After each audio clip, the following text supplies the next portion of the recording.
Hello, this is Chris from the Cinema Savvy Movie Podcast, and I am back with yet another reaction video. These trailers have literally just been coming out thick and fast the last couple of days. I'm absolutely loving it, and this one is the one that I am most hyped for. This is the Logan official trailer 1. The announcement went up last night. I've been waiting for it to go up all day today, and it's finally here. This is, of course, the third Wolverine film in the series, and the final swan song for Hugh Jackman as Wolverine. When this comes out, he will have been playing the character for 17 years, which is absolutely unparalleled.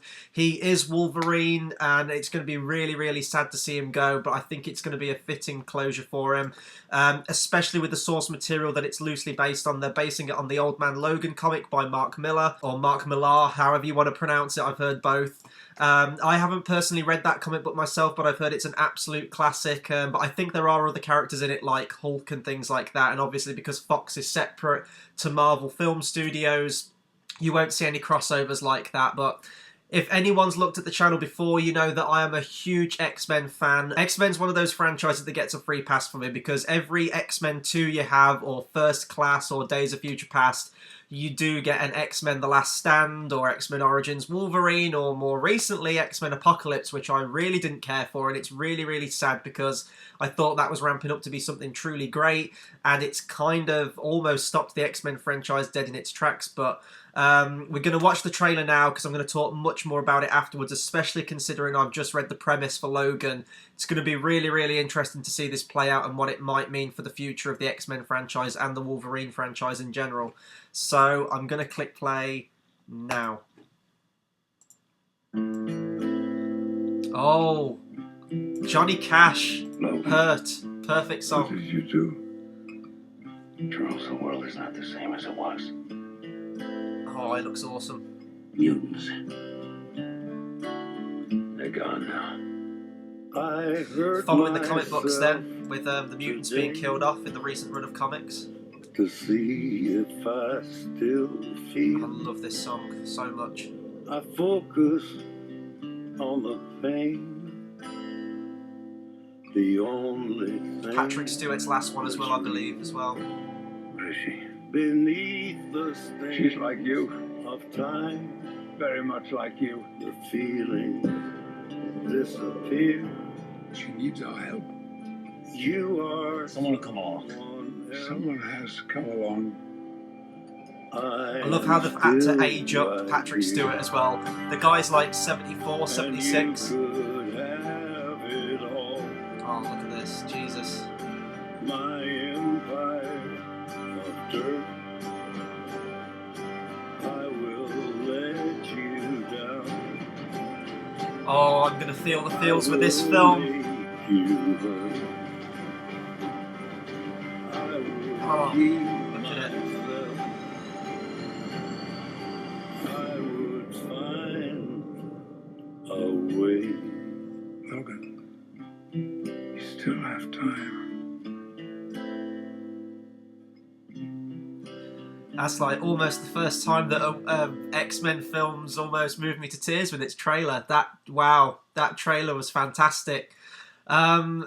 I'm kind of lost for words. I don't know what I was expecting. I think I was just kind of expecting like an all-out action trailer, seeing some Wolverine action, but I wasn't expecting that level of emotion, and I think that comes through the song as well.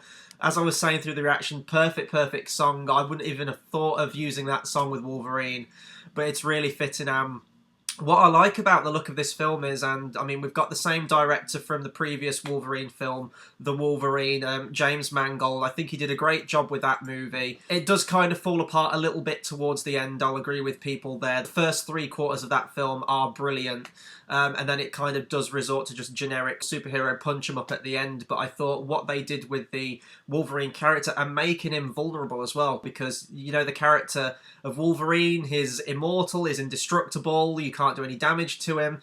And when you have a character like that, it's very difficult to make them compelling, because you know they're going to get out of any situation possible, regardless if they're the main character or not. There's no tension or weight to the action scenes. And what the Wolverine did was, it introduced that concept that someone was there who could take Wolverine's powers away. and they offered him the choice because he's gone through countless years of wars and battles, and this power that he has really been a curse for him. And it was an interesting take on the character to say, right, do you want us to take your powers away? And then when that happens, he's confronted with the idea that no, he has to remain the Wolverine. And this one being the final outing for Hugh Jackman, whether he's going to come back for cameos, I'm not sure, but I think he's pretty much said that, you know, he's served the character well for 17 years, which is, it's almost 2 decades worth of playing the same character. That's incredible. He's served the character well, and I think that he kind of wants to move on away from this. And not just that, but the training regimen this guy must be on. It's one of the only characters where he's got in like significantly better shape as the movies have gone on. If you go back and watch the first X-Men movie, for example, to what he becomes as the Wolverine in Days of Future Past, it's just completely night and day. And also Patrick Stewart as well, who was confirmed fairly recently that he was going to be in the movie. I believe it's Patrick Stewart's last one as well. In all honesty, I could have seen Patrick Stewart's final performance be in Days of Future Past.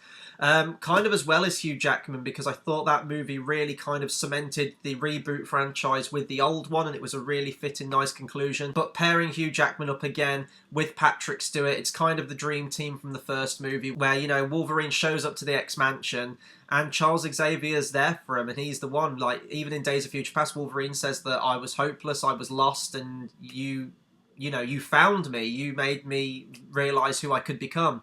And it looks like it's going to be the ultimate culmination of that. So it's going to be really, really sad to see Patrick Stewart bow out as well as Hugh Jackman. It's going to be that double whammy for the X-Men franchise for me.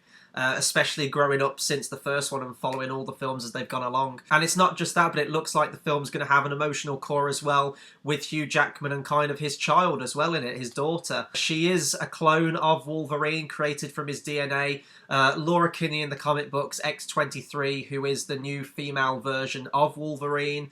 That's somewhat caused a stir in the comic book franchise. I know a lot of people are saying, you know, it should just be, you know, Logan as Wolverine, and if he dies, then you can reboot it later on in comics, because they're always killing off characters and keep bringing them back. And I was hearing a lot of people with the film franchise as well saying, well, when Hugh Jackman leaves, which actor are you going to get to replace him? Because he's the only actor we've known as Wolverine. He completely looks like Wolverine. He embodies the character of Wolverine.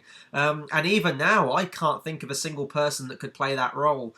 But it looks like they're going the route of the comic books, and the, you know, the character in this, Daphne Keane is playing Laura Kinney.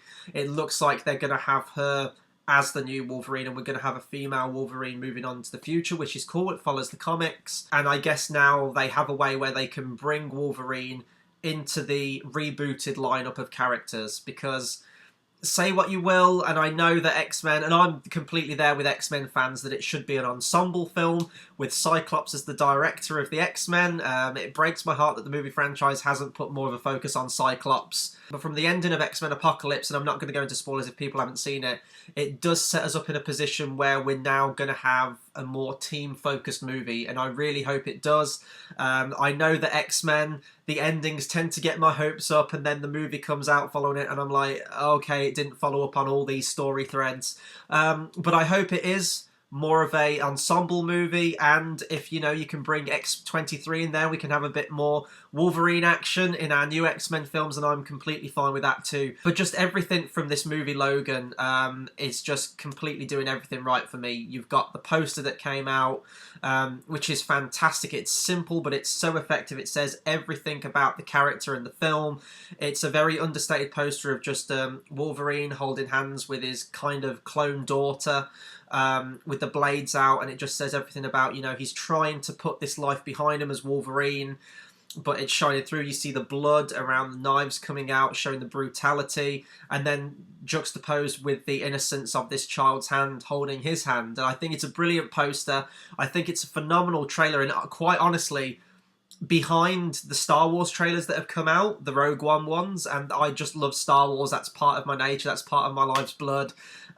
This is probably my favourite trailer of the entire year that I've seen. It really did just kind of floor me with how perfect this trailer was. It doesn't really show us too much about the plot, which is fantastic, because this is still a while away. This comes out in March. It just let the Johnny Cash music, just the emotion flow from that, and the images as well. It looks, of course, we're going to have our superhero action film. It is a superhero film, but it looks like it's going to be a much more drama-focused, much more character-driven piece, and that's what I want. And it's going to suck because if this movie is great, then really we've only had 2 good Wolverine movies.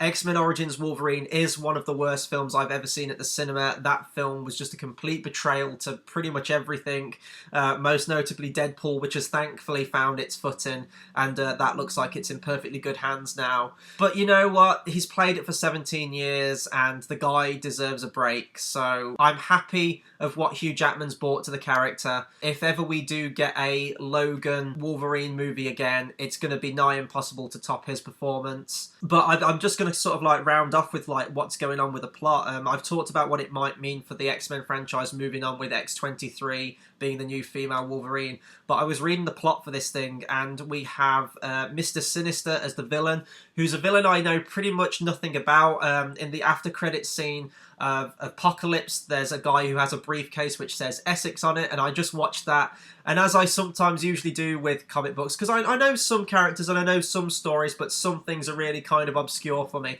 I just saw that briefcase with Essex on it and I was like, that means something to someone out there. I'm going to have to like Wikipedia that when I get back, and there was a lot of people throwing out ideas of what it could mean, and Nathaniel Essex is the X-Men villain of Mr. Sinister, who's a character I know pretty much nothing about, but I've heard he's one of the big hitters of the Marvel universe, especially the X-Men franchise, so it would be cool to see him. And it looks like, you know, as they say in the trailer, mutants are being wiped out. I guess this is set after the corrected timeline at the end of Days of Future Past. It's set in 2024.